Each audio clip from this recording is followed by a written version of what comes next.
ధనుర్మాసానికి మరియు ముగ్గులకి మధ్య చాలా లోతైన ఆధ్యాత్మిక, ఆరోగ్యపరమైన మరియు సామాజిక సంబంధం ఉంది.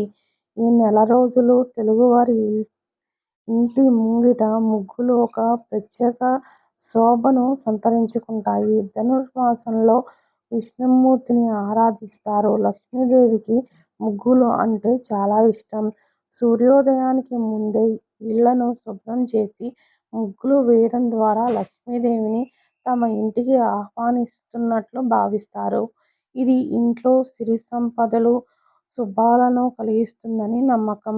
ముగ్గులను సాధారణంగా బియ్యపు పిండితో వేస్తారు. దీని వెనుక ఉన్న గొప్ప ఉద్దేశం భూత యజ్ఞం.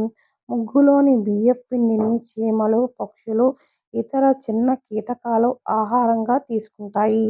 తెలియకుండానే వేలాది జీవులకు ఆహారం పెట్టడం వల్ల పుణ్యం లభిస్తుందని మన పెద్దల నమ్మకం. ముగ్గుల మధ్యలో ఆవు పేడతో చేసిన గొబ్బెమ్మలను పెడతారు. గొబ్బెమ్మలను మహాలక్ష్మి స్వరూపంగా భావిస్తారు. వాటిని పసుపు, కుంకుమ, పువ్వులతో అలంకరిస్తారు.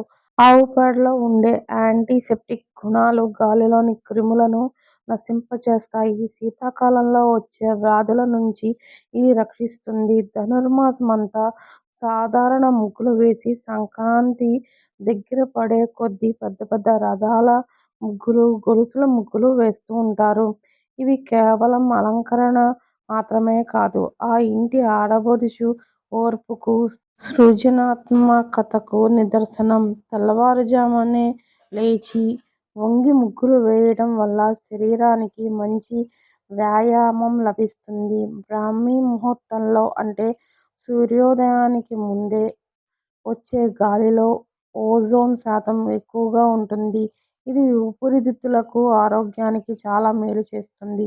మొత్తంగా చెప్పాలంటే ధనుర్మాసంలో వేసే ముగ్గులు భక్తిని, ప్రకృతి ప్రేమని మరియు సంతోషాన్ని కలగలిపిన ఒక గొప్ప సాంప్రదాయం.